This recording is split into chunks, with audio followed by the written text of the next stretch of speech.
Как распознать нарциссическую динамику еще до первого свидания? Иногда самый опасный момент в отношениях наступает еще до того, как вы с человеком вживую встретились. Это происходит на этапе предварительной переписки, когда вы замечаете слишком такой большой интерес этого человека, когда он старается вас как-то поторопить. И здесь вот очень важно не перепутать такой искренний интерес, потому что человек может быть действительно очень в вас заинтересован, он полон энтузиазма, не знаю, какой-нибудь он, в принципе, может быть очень эмоциональный. И охоту, это ситуацию, когда человек вас исследует как возможный объект для того, чтобы завладеть вами, для того, чтобы использовать вас как свой нарциссический ресурс. Меня зовут Евгений Масеев, я врач-психиатр, психотерапевт, я давно работаю в теме психологии отношений. И сегодня я расскажу 5 простых критериев, на которые стоит обратить внимание, чтобы понимать, что человек, с которым вы начинаете общаться, переписываться, находится в этой нарциссической динамике и желает заполучить вас в качестве своего нарциссического ресурса. Я буду говорить максимально просто, постараюсь, без каких-то сложных терминов, с простыми примерами. А в конце я расскажу самый главный критерий, который, возможно, даже важнее, чем все остальные. Если вам эта тема интересна, ставьте лайк под видео, подписывайтесь на мой канал, чтобы не потерять меня, и мы с вами начинаем. Сразу хочу оговориться, что по одному сообщению не нужно делать каких-то скоропостижных выводов, потому что люди бывают разные. Человек может быть, скажем, в данный момент слишком эмоционален из-за каких-то событий, о которых вы не знаете. Он может быть уставшим. У него может быть такая стилистика написания сообщений. Знаете, есть люди, которые пишут сообщения, какая-то просто простыня, куча текста.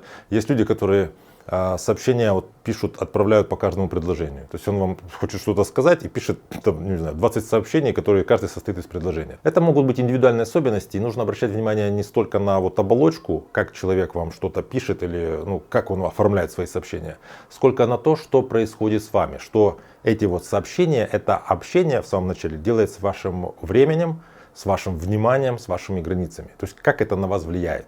Первый критерий нарциссической динамики – это слишком быстрое сближение. Это могут быть такие сигналы, знаете, когда человек пишет, что я так долго тебя искал, я прям чувствую, что мы с тобой на одной волне. Ты знаешь, как будто бы мы с тобой как-то совпали. Прям, так как мы с тобой общаемся, мне так давно или вообще никогда не было так, как приятно.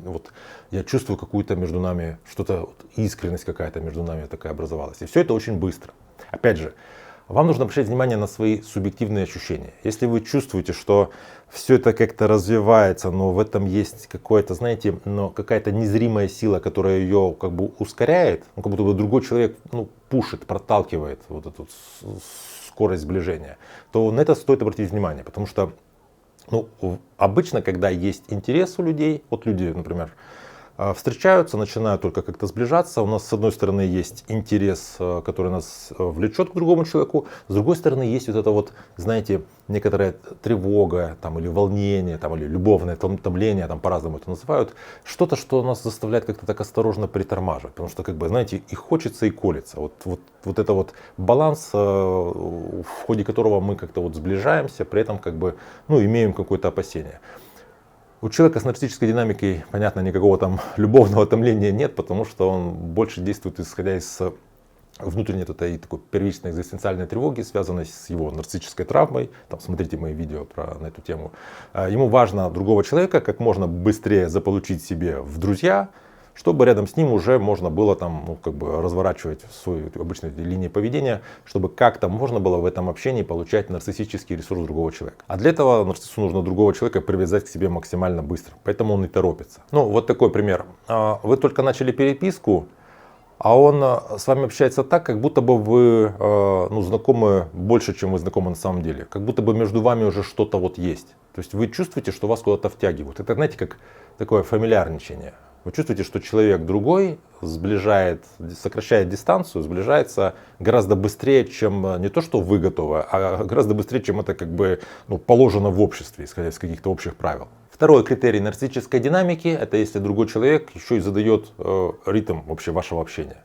То есть он пишет вам сообщение с такой частотой, как удобно ему. Если, предположим, вам неудобно в какой-то момент ответить, он начинает дополнительно писать, то есть он пишет до тех пор, пока не дождется, что вы ответите. Если вы по какой-то причине не отвечаете долго, потом вы отвечаете, и потом он не отвечает. И вы понимаете, что это какая-то как будто бы он обижен там, или это какая-то пассивная агрессия. Вот. То есть вы замечаете, что здесь происходит какая-то такая ситуация, что вы как будто бы должны ему что-то, общаться в каком-то таком вот ключе. Как это может вообще чувствоваться? Предположим, вы заняты какими-то своими делами, там, на работе или еще где-то. И вот видите там краем глаза, что пришло от него сообщение, и тут же понимаете, что у вас как-то повышается немножко уровень тревоги, и вы думаете, нужно ему ответить, а то он обидится. То есть вы не можете к этому относиться как к чему-то легкому. Первая эмоция, которая у вас возникает, это не радость, которая вообще-то должна бы, наверное, здесь возникать, если ты начинаешь какие-то общения, тебе человек интересен, у вас там что-то такое в сторону любви развивается, и вот тебе человек пишет, но обычно что мы ждаем?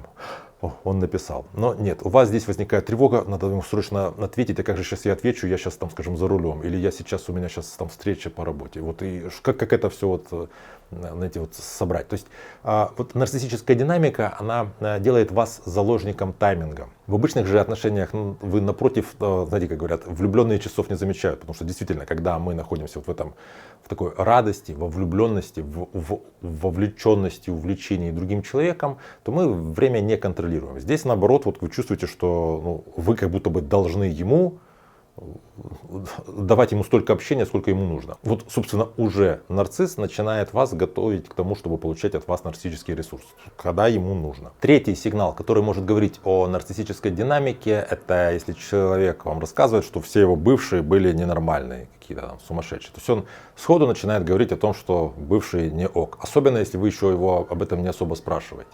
То есть все бывшие меня не понимали, не знаю, все бывшие меня использовали. Я всегда оказывался в ситуации, что косвенно описывается так, что он был жертвой в результате этих отношений. То есть все с ним как-то поступили, не знаю, там, несправедливо, нехорошо. Вот это само по себе не означает, что этот человек плохой, но это уж точно означает то, что человек не критичен к себе. Потому что когда, например, человек говорит, в предыдущих отношениях у нас не получилось, у нее там были такие-то проблемы, а я как бы это не смог вынести, или я не смог с этим справиться. Даже в таком же ключе как-то можно видеть, что человек как-то объективно смотрит на неудачу в предыдущих отношениях. Если он описывает неудачи в предыдущих отношениях, вообще как бы не комментируя себя, а вот это тут только другие были плохие, означает, что у него есть какие-то проблемы какого-то рода с самокритикой, ему сложно вообще видеть, что происходит с ним. И это означает, что можно с высокой долей вероятности прогнозировать, что когда у вас возникнет какая-то напряженность в отношениях с ним, а напряженности всегда возникают, то виноваты будете исключительно вы, потому что вот такая у человека ситуация.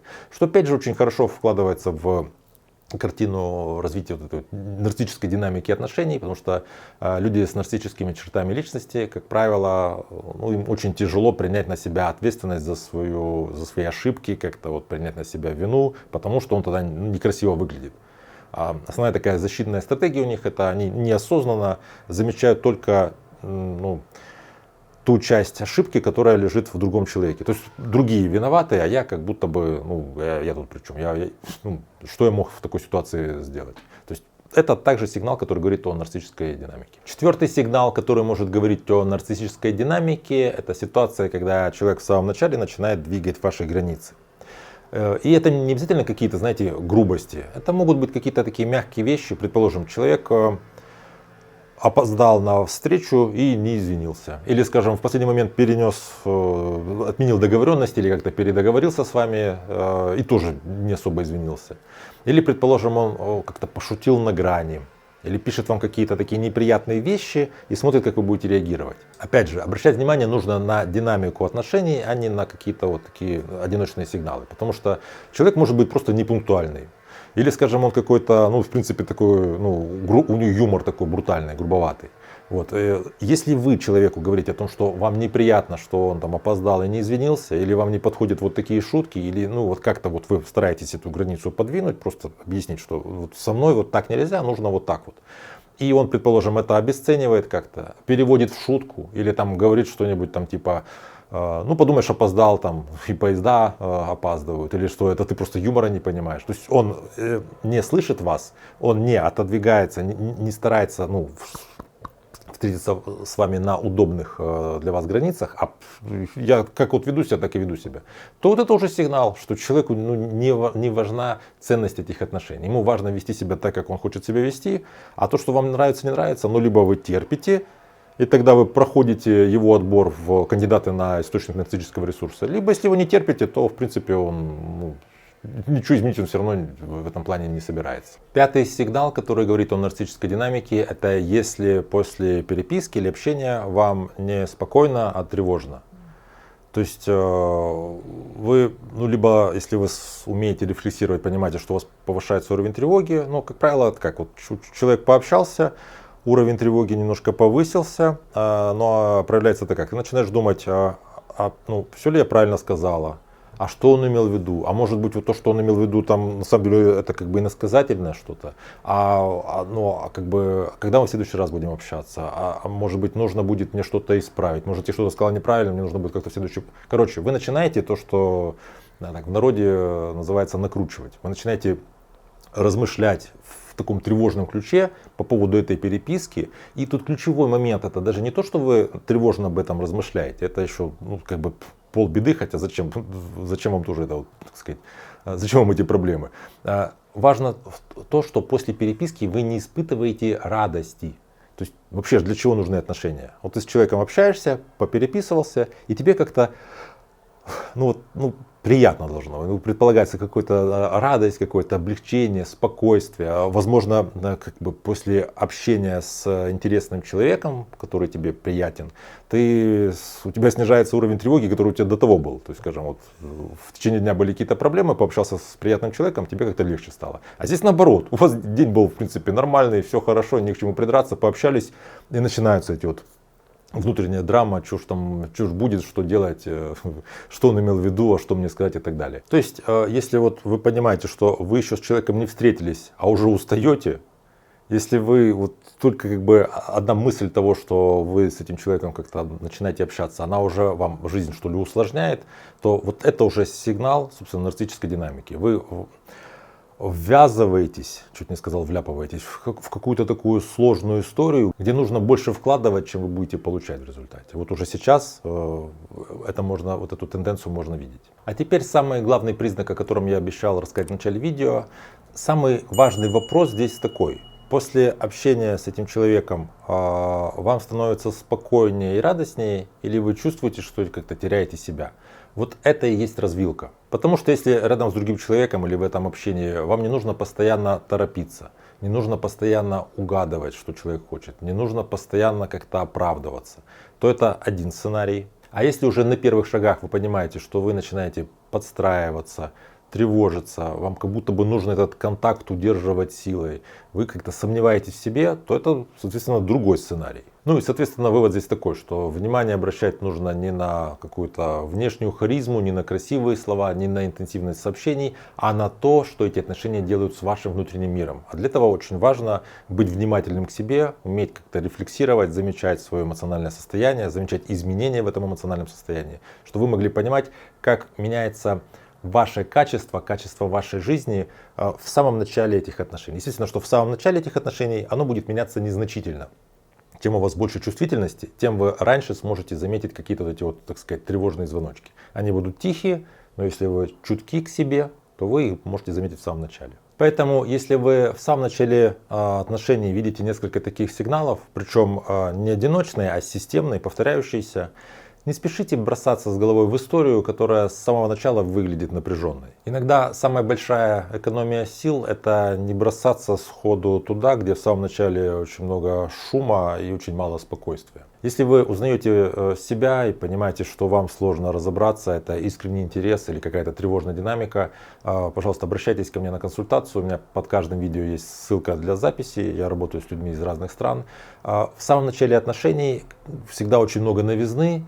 Новый человек, новый способ общения. Сложно бывает понять, человек вами просто искренне интересуется или старается как-то вас законтролировать. Вот в этом очень важно разобраться. Также напишите, пожалуйста, в комментариях, если вы когда-то были в ситуации, когда с самого начала, самых первых каких-то вот сообщений вы чувствовали какую-то такую тревожную динамику, что в такой ситуации сделали. Если вы перестали общаться, то на какие вы критерии опирались. Если, предположим, вы не прислушались к себе и продолжили общаться, то как бы во что это потом развернулось, чем это вам, так сказать, аукнулось.